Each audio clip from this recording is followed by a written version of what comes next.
You crave the freelance lifestyle. I was dead broke where I couldn't even pay my rent. My card was declining at Chick-fil-A. After I took that leap of faith, back to back, those two crazy opportunities came about.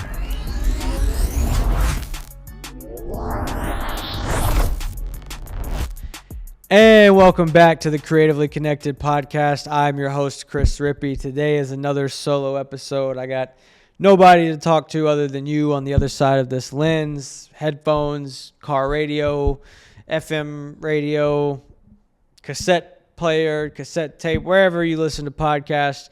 Thank you for tuning in. I appreciate you being here. If you're a content creator, a videographer, photographer, or creative in general, you will find some value within Creatively Connected. This is the brand and podcast for you. Be sure to hit the download button. Follow us on social media so we can be connected. And we're going to jump straight into today's episode. The difference between having clients and having a business. And these two can get confused often.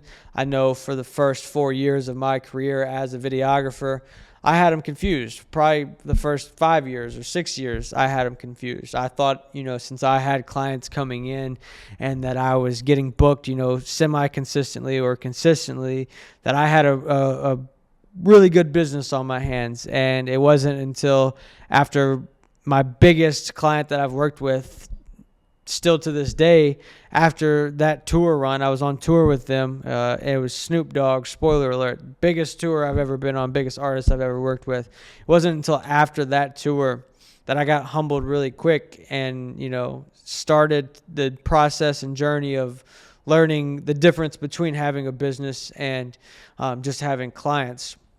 And what I mean by that is, I did that tour, and look, from the outside looking in, you would have thought, oh, he's got it made. And I'm very blessed. The tour was amazing. I got paid, good, but I had to wait a while to get that money from that tour. And at that point in time, I was living, tour to tour, gig to gig, paying my bills and everything, but I wasn't reinvesting into my business. I wasn't saving much, spending money on, stupid stuff. And, if you've worked with labels or big brands or big artists, that sometimes you get put on a net 30 or a net 45 or, in some cases a net 365. Not naming any names, but I was waiting on that money to come in, and it didn't come for a month and a half, and I was really in a slump. I had to pay my rent. I had to go to my dad and ask. And, as a man, I was 23, 24 at the time. As a man, I was, having a hard time asking him, yo, Pops, can you help me out with rent this? Especially after a tour like that. And, I don't have any shame saying it today because I, have really grown from that and have made this into a full-time sustainable thing. But what I'm getting at is I had clients. I had the biggest clients you could think of. Yet I still didn't have the money to pay my rent right after that. And it was because I didn't have a business. I just had clients. I didn't have anything that was running in the background. I had no systems in place. I was selling one-off gigs or one-off tours. There was no, nothing systematically set up in place for me to, outright say I had a business, because it wasn't. It was just a gig-to-gig hamster wheel that a lot of us freelancers find ourselves stuck in whenever we're, in that beginning stage or that intermediate stage, and we're just jumping from one client to the next. And if you're sitting there right now and you're like, that's me, it's like, it's okay. You're getting work and it's better than nothing, but you have to have systems in place. You have to have retainers in place. One big thing for me that switched up a lot was implementing retainers into my business. And what made that possible was structuring my offers to where I could reach all different levels of clients that I was, that was out there, whether it was, a low paying client, low ticket, or a high ticket. I had offers in place to where there was different packages that they could pick, so it could reach multiple different types of clients, multiple different budgets. And then that could get them on retainer with that, and then I could upsell them, to social media management or, monthly retainer packages where we shoot once a month and they get a whole month's worth of content, different systems that I implemented into my business that allowed me to kind of take a step back and not have to say yes to every single gig, because that's another thing that freelance videographers, photographers find themselves, a trap they find themselves in, is saying yes to every single gig that comes their way, because, we want the money, we need the opportunities, and we want to build up our portfolio, and you never know what gig or what opportunity might turn into the next. And while that stands true, you don't always want to be in that hamster wheel of having to say yes to everything, every gig that's thrown your way, because you're going to end up burning out that way. Once I implemented retainers, I was able to kind of take a step back. I had, 2 or 3 people that I was working with on a consistent basis. I was able to upscale them into a retainer, fee, and we were shooting, once or twice a month. And that would give them half month's content or a month's content, whichever one they booked. And that took a lot of pressure off me. I wasn't having to go out each month and work with 30 different clients and just to, hit my monthly threshold that I had capped myself out at. And that was around, anywhere from $3,500 to like $5,000 to $6,000, and this is a couple years ago and stuff, but I was really getting the ball rolling and figuring things out. Some of you right now might be thinking, like, if I could hit $3,500 or $6,000 in a month, like, I would be content. And some of you might be thinking, like, Rippy, that ain't shit. Everyone's price range is different. And I agree. Like, now if I hit that, like, not that I'd be disappointed, but I've hit multiple consistent for like a year straight, 10K plus per month. And, I wouldn't want to fall back down below that. I'd still be grateful that, I'm getting this opportunity to make thousands of dollars with my camera and creativity. But you start hitting certain, goals, and you don't want to go back down to that. And having the retainers, I forget what point exactly I was trying to make with that, but having the retainers in place has allowed me to hit that and be able to say no more and not have to take on gigs that I didn't necessarily want to be a part of. Your clients create income. A business creates the stability, and the stability is what we're all after. If you're not after stability in any business venture that you're in, then you're running a marathon that really has no destination. You gotta have to be after stability in this. When you start freelancing, you crave the freelance lifestyle, right? Being able to create your own schedule, work from wherever you're at. Go on vacation when you want and have that freedom, but that's not the freedom in it. The freedom is getting back your time. Sure, you get to choose what you want to do with your time. Freedom to me is not having to go into a job that I hate and work with people that I dislike and deal with unnecessary drama that I didn't choose to be in. It's just that I'm there and I have to be in that. That's freedom to me. Being able to, go to the gym in the morning times if you want to, or go on a walk, or cook your own breakfast and not be in such a rush. That is what freedom is to me, and that's what freelancing has allowed, me to do. But it wasn't always like that. It wasn't like that in the beginning when I was starting out, hustling, and not that I don't hustle still to this day. I definitely do. But when I was, really like in the trenches, working with 30 plus clients a month, out here trying to get it, trying to get any opportunity that I could. And if you're sitting there right now in that stage, keep going, keep doing that, because that's what really separates the people who end up turning this into a full-time thing versus the ones who, could have done it, and ended up going and getting a normal job or working some job that they hate. That's the difference in the ones who do. You have to go through those hustle stages. You have to grind for hours and weeks and months and years to be able to actually make this into a legitimate full-time thing. But it's not until you build sustainability until you're going to be able to reach that and say that you're there. And I know this from experience. I say all of this like I just mentioned my biggest gig working with the biggest artist that I've worked with, Snoop Dogg. You would have thought I was set financially after that. I was dead broke, and I have no shame saying it. I went to it was the not being able to pay rent, and I'll never forget the moment.